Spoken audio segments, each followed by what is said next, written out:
Hidup ini adalah kesempatan.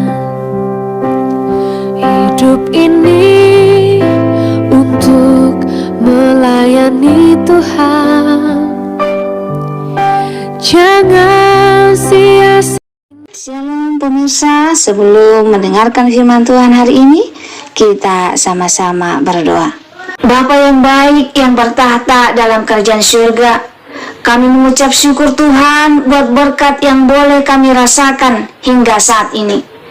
Tuhan, pada kesempatan ini kami akan mendengarkan audio Kitab Samuel.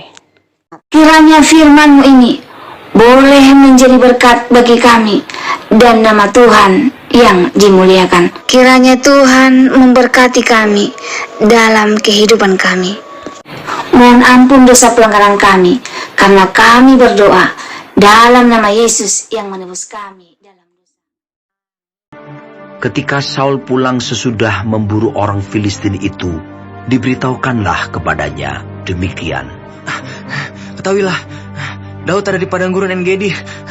Kemudian Saul mengambil 3.000 orang yang terpilih dari seluruh orang Israel, lalu pergi mencari Daud dan orang-orangnya di gunung batu kambing hutan.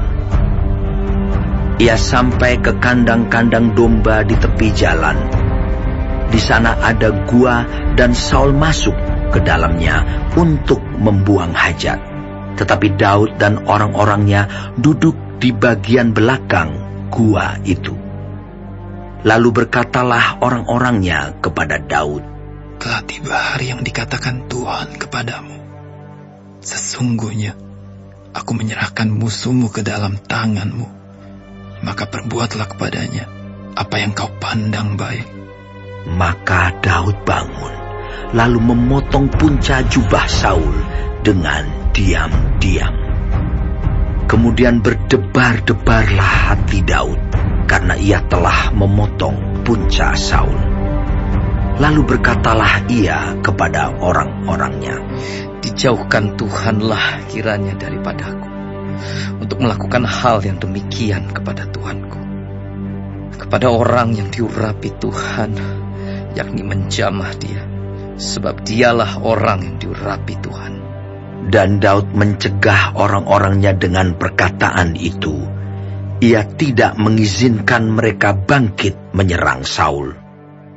Sementara itu Saul telah bangun meninggalkan gua itu, hendak melanjutkan perjalanannya. Kemudian bangunlah Daud.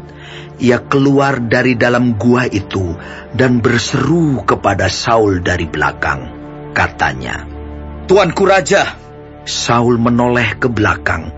Lalu Daud berlutut dengan mukanya ke tanah dan sujud menyembah.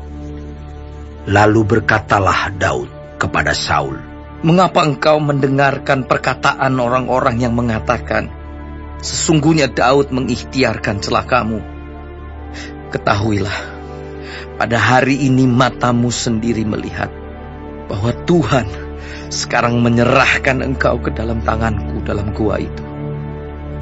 Ada orang yang telah menyuruh aku membunuh engkau, tetapi aku merasa sayang kepadamu, karena pikirku, aku tidak akan menjamah tuanku itu, sebab dialah orang yang diurapi Tuhan.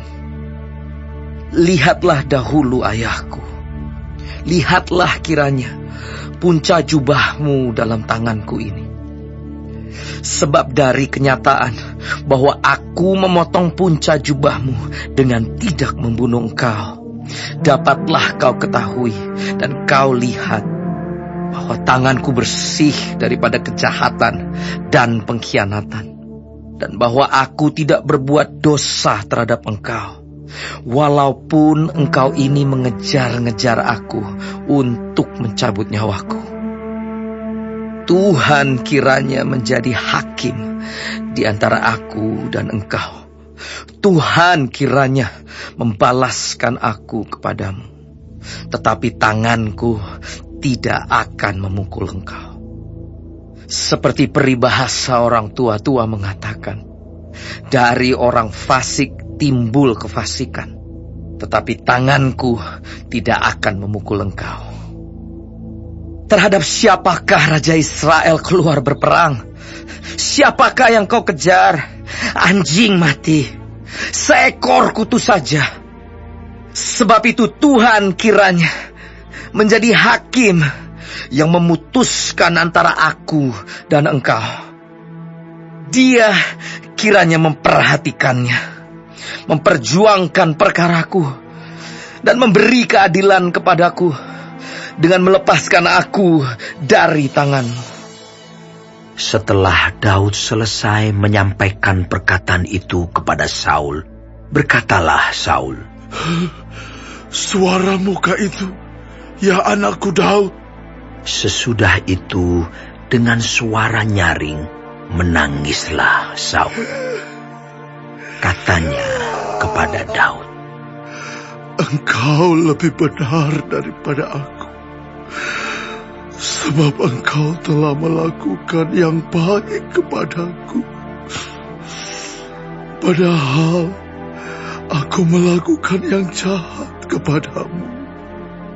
Telah kau tunjukkan pada hari ini betapa engkau telah melakukan yang baik kepadaku. Walaupun Tuhan telah menyerahkan aku ke dalam tanganmu, engkau tidak membunuh aku. Apabila seseorang mendapat musuhnya, masakan dilepaskannya dia berjalan dengan selamat. Tuhan kiranya membalaskan kepadamu kebaikan ganti apa yang kau lakukan kepadaku pada hari ini. Oleh karena itu, sesungguhnya aku tahu bahwa engkau pasti menjadi raja, dan jabatan Raja Israel akan tetap kokoh dalam tanganmu. Oleh sebab itu, bersumpahlah kepadaku demi Tuhan, bahwa engkau tidak akan melenyapkan keturunanku, dan tidak akan menghapuskan namaku dari kaum keluargaku." Lalu bersumpahlah Daud kepada Saul. Kemudian pulanglah Saul ke rumahnya, sedang Daud dan orang-orangnya pergi ke kubu-kubu. Baik, sebelum mengakhiri firman Tuhan hari ini, kita sama-sama berdoa. Bapa kami yang di surga, dikuduskanlah nama-Mu. Datanglah kerajaan-Mu.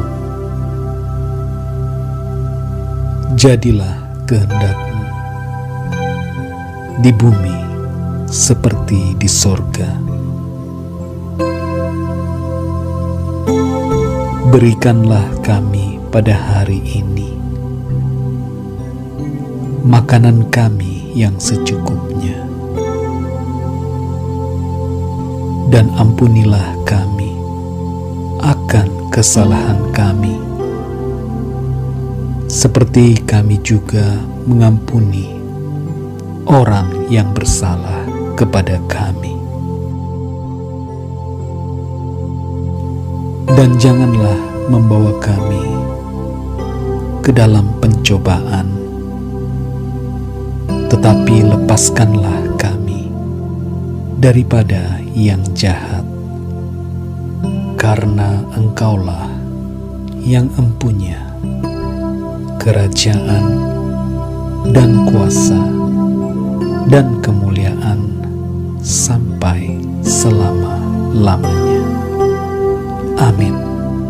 Terima kasih pemirsa telah mendengarkan firman Tuhan hari ini. Sampai ketemu besok hari. Terima kasih. Tuhan